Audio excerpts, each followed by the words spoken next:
Now at 6, this is Fox 61, Connecticut's news station. Good evening. Thanks for joining us here on the Fox 61 News at 6. I'm Sarah Sanchez. And I'm Bridget Piorlo. 3 months after the death of a father in New Haven, police say they've made an arrest in the case. A small sense of justice for the family of Peter A Royo. Yeah, his loved ones gathered at the New Haven Police Department today to share his story. And that's where we find Fox 61's Julia LeBlanc. Peter A Royo leaves behind 5 children and 5 grandchildren, some of them speaking with us here at the police department this afternoon. Some sort of relief. I mean, it brings a relief. It just doesn't fill that void of not having him around anymore. The children of 42-year-old Peter A Royo, sporting shirts with photos of their father, missing him 3 months after he was killed. My dad was a family man. He lived for his kids. He did everything he needed to do. Today, New Haven police revealing they've charged someone with A Royo's murder. I will commend them for how fast, they've done their part and made sure to get the ball rolling and ultimately make an arrest. Police say on May 20th, just after 12:30 in the afternoon, they got reports of someone shot on Wolcott Street. Upon officers' arrival, they found a male on the ground suffering from gunshot wounds to the head.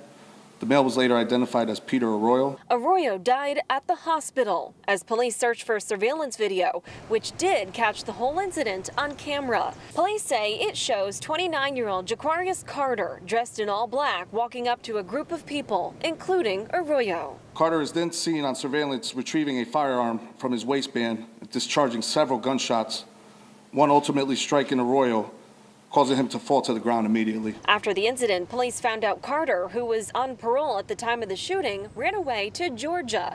Police tracking him through his ankle monitor. And at some point, he got rid of the bracelet, but it put us on to the route of his escape. Officers caught up with Carter near Atlanta on July 23rd. He was brought back to New Haven this week and charged. People that engage in violence in our community, we will do everything possible to track you down. In this case is an example where detectives acted quickly using information and technology available to them. His family grateful for police, knowing they'll never be the same. I'm happy there's an arrest, but nothing's going to bring my dad back. Now, along with murder, Carter was charged with criminal possession of a firearm and carrying a pistol without a permit. He is being held on a $2.5 million bond. We are in New Haven. Julia LeBlanc, Fox 61, Connecticut's news station. All right, Julia, thank you very much. New tonight at 6, Hamden police arresting a man accused of kidnapping a woman. Police say she was waiting to be picked up by a friend when a man she knows named Derek Gilliam punched her and threw her into his car. This all happening yesterday just before 11:30 in the morning. Police say the victim was able to escape over in East Haven when Gilliam pulled into a parking lot. Police say he was taken into custody later in the day after a scuffle with officers. Police later learned Gilliam has 11 outstanding warrants. He is currently being guarded at the hospital with a $500,000 bond. He's due in court tomorrow. A double shooting's under investigation in Hartford. Police say 2 victims arrived at hospitals. They were shot on Orange Street around 10:45 last night. The victims are first a man in his 20s and then a man in his 30s. Both are expected to be okay. Anyone with information should contact Hartford Police.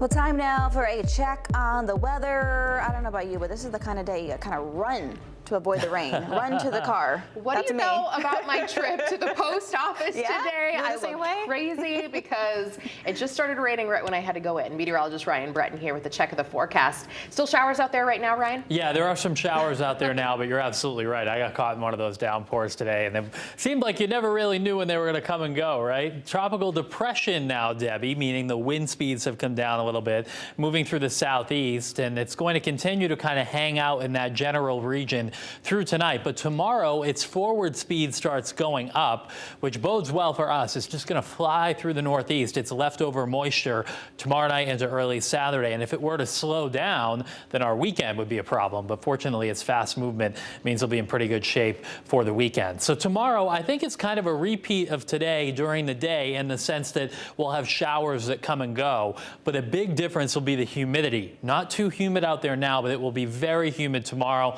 and it will be be warmer too, with temperatures getting up close to 80. And then our weather impact alert begins tomorrow evening for downpours and thunderstorms. The time frame here between about 6 o'clock tomorrow evening and 6 a.m. on Saturday, we'll have downpours, storms, and a gusty southerly wind. So tomorrow night, you'll need a way to get alerts. We may have some issues with flash flooding, especially in northwest Connecticut. And in these situations, you can never rule out a locally strong or severe thunderstorm too. We'll have the weekend timing and rain totals too, all coming up in just a bit. Back to you. All right, Ryan, thanks very much. Now to a Fox 61 follow-up on the alleged culture of cover-up within the Coast Guard and the Coast Guard Academy. Yesterday, we told you about a new 50-page report spearheaded by Senator Richard Blumenthal that laid out sexual assault accusations and really botched responses by military command dating back decades. And today, those whistleblowers spoke at a field hearing at Connecticut College in New London. Fox 61's Kaylee Collins has been following the hearing. She joins us in studio. Kaylee, what'd you find out? Well, Sarah, Bridget, 5 victims did come forward to share their emotional testimony with the Permanent Subcommittee on Investigations. They were recounting not only the assault that they endured, but the relentless push to keep those incidents quiet in the years that followed. And now they're pushing for some accountability with less words and more action as this investigation continues. While the Coast Guard should be a place to thrive for a lot of females and males, the Coast Guard is a place to survive. On the heels of a searing new report detailing the mishandling of sexual assault allegations within the Coast Guard comes a field hearing inviting witnesses to share their firsthand experience on how they say the Coast Guard and New London's Coast Guard Academy failed them. Have you ever had a nightmare where you're in a crowd of people and someone is after you but you can't scream or run? That is what it felt like for me serving in the Coast Guard after my assaults. Senator Richard Blumenthal chairs the Permanent Subcommittee on Investigations, which is digging into Operation Fouled Anchor, an internal sexual assault investigation conducted by the Coast Guard itself between 1990 and 2006 that was kept hidden. They're more concerned about the image of the Coast Guard, about getting the budget correct, as opposed to taking care of their members.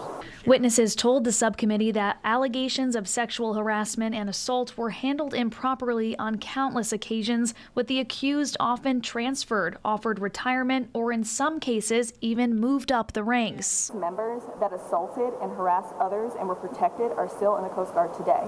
Senator Blumenthal asked the witnesses, who represent just a fraction of the over 80 whistleblowers that have come forward, what needs to be done to change the culture.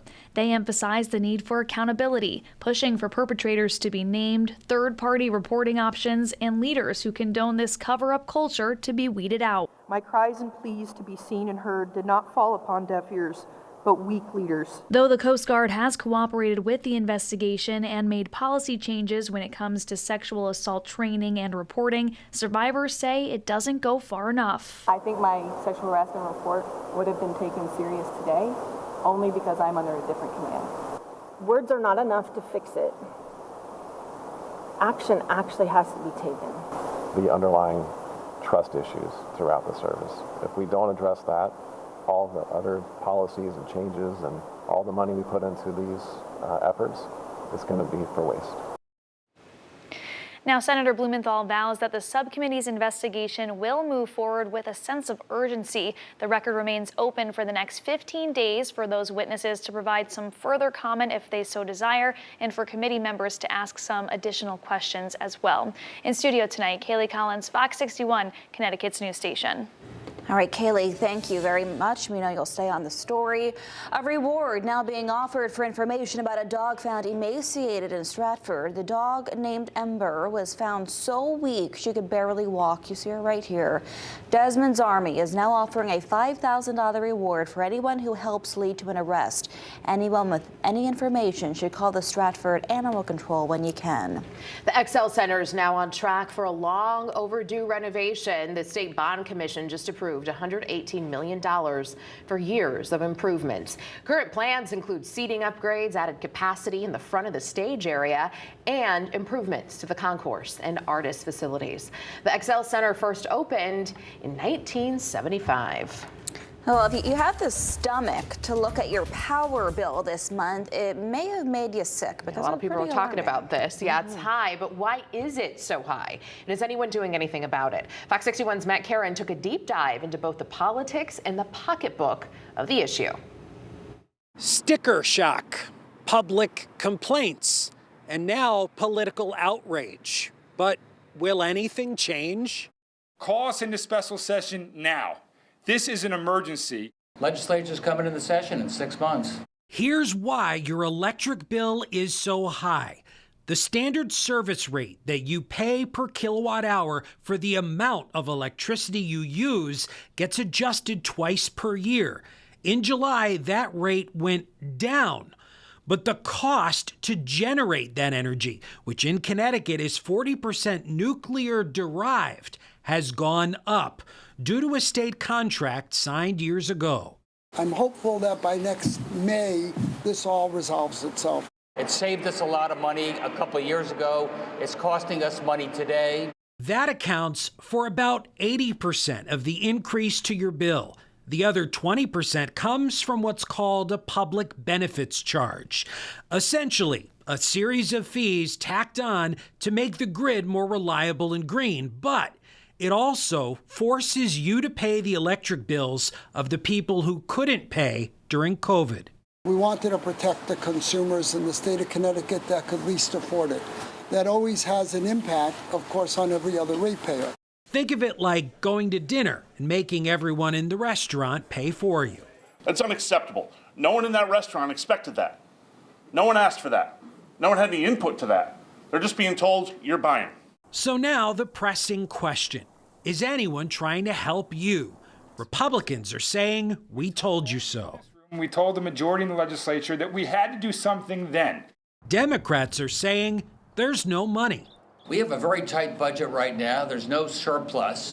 Both sides are saying the state should have used leftover COVID recovery funds 6 months ago to offset the increase. I'm afraid we subsidized it. With Republicans calling on Democrats to dip into the budget surplus. If all of that money is not going to work for the Connecticut residents and is only going to work for government, then there's a problem. So how much money does state government need to find to level out your bill?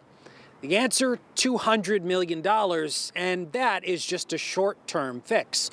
Longer-term fixes could include things like capping costs, restructuring PURA, and scrutinizing what are expected to be expensive offshore wind procurements. Reporting outside the state capitol in Hartford, Matt Caron, Fox 61, Connecticut's news station.